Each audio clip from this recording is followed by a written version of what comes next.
Hər vaxtınız xeyir, əziz izləyicilərimiz. Çox saylı istəkləri nəzərə alaraq sizin üçün pizza resepti bugün bölüşürük. İnanın ki, bir dəfə sınasaz xəmiri hər zaman yalnız belə hazırlayacaqsınız. Bunun üçün istifadə olunan məhsulların hamısının siyahısını siz hal-hazırda ekranda görə bilərsiniz. Skrin edib yaddaşa vurun və videonun altında da yerləşdirəcəm. İndi isə keçək əsas məsələyə. Birinci növ unu əliyirik. Əgər siz xəmirini bu gün yoğurub sabah bişirməyi istəyirsinizsə, reseptdə bəzi dəyişikliklər olmalıdır. Misal üçün xəmir soyuq suyuna yoğurulmalıdır və mayanın miqdarı azalmalıdır. Növbəti gün xaladelnikdən çıxardarkən bir 15 dəqiqə özünə gəlməyini gözləyin. Ondan şəkər əlavə edirik, duz və maya. Miqdarlar hamısı videonun altında olacaq.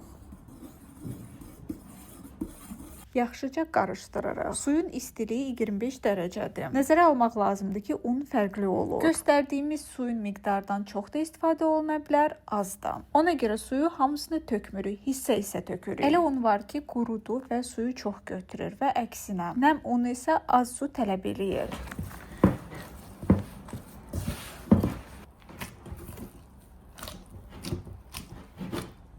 Xəmir halına düşəndən sonra zeytun yağı əlavə edirik.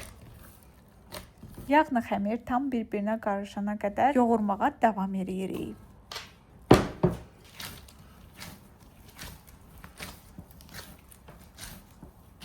Masanın üstündə yoğurmaq daha asan olduğuna görə keçirik bura və hardasa 5 dəqiqə ərzində biz masanın üstündə yoğurmağa davam edirik.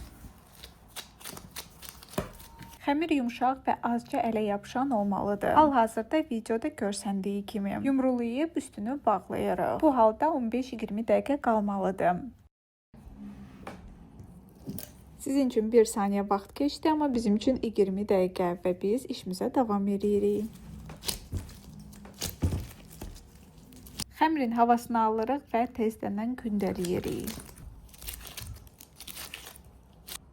Qaba bir damcı zeytun yağı əlavə edirik. Xəmirin hər iki tərəfi zeytun yağa batırırıq. Üstünü streçləyib isti yerə qoyuruq. Gözləyirik xəmirin mayalanmasını. Bizdə bu proses 2 saat çəkdi. Sizin isə otağının temperaturdan asılı olaraq bu proses fərqli saatlarda baş verə bilər. İndi isə keçirik sousun hazırlanmasına. Kadr arxasında biz pomidorları 5 dəqiqə qaynar suda saxladıq. Qabığı belə asan soyulsun deyə. İndi isə rəndənin iri gözündən keçirdirik.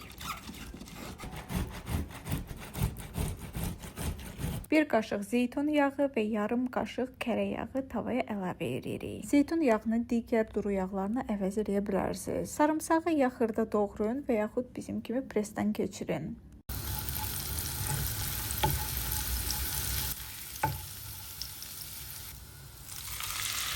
Bir dəqiqə sarımsağı qovrulandan sonra pomidorları da əlavə edirik. Hal-hazırda ekranda gördüyünüz ədviyyatı əlavə edirik, bir çimdik. Qarışıq İtalyan otları da hər bir supermarketdə tapmaq olur. İstiyor duz və şəkər. Hərəsindən bir çimdik. Öz ağız dadınıza görə. Suyu çəkilənə qədər qovurduq. Sousumuz hazırdır. İndi isə keçirik pizzanın içliyini hazırlamağa. Mozzarella pendirini keçirdirik rəndədən. Fərqi yoxdur, iri gözdən keçirdirsiniz yoxsa xırda. Pizzanın içində onsuz da əriyəcək. Biz bir pizza hazırlayacağıq, ona görə bu qədər bizə kifayət edəcək. İçlik müxtəlif ola bilər. Ananasdan tutmuş kukuruza qədər. Bu sizin zövqünüzdən asılıdır. Bizim içdiyimiz kolbasa, pomidor və zeytundan ibarət olacaq. Hə qızlar, bir də ki biber. Bu bizim ikinci videomuzdur və kanalımıza abunə olsanız çox sevinərik.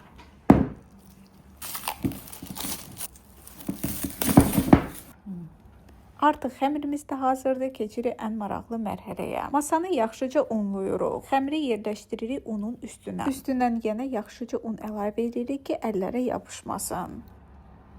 Əllərimizlə belə xəmiri açırıq.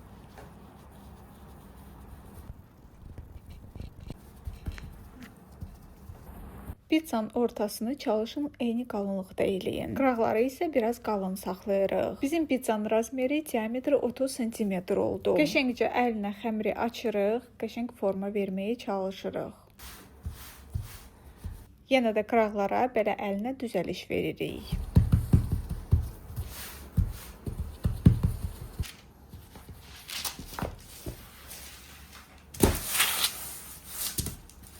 Hazırladığımız xəmiri yerləşdiririk yağlı kağızın üstünə. Çəngəllə xəmiri deşirik.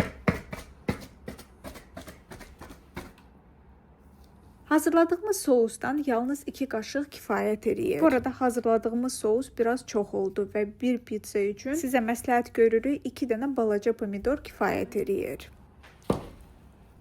Əgər sousla oynamaq vaxtınız və yaxud həvəsiniz yoxdursa, çox asan bir yolla onu əvəz edə bilərsiniz. 1 qaşıq ketçup və 1 qaşıq mayonez qarışdıraraq sous alındıra bilərsiniz. Düzdür, təəssüf ki, bunun dadını verməyəcək, amma o da dadlı alınır. Sobanı qızdırdıq 250 dərəcəsinə.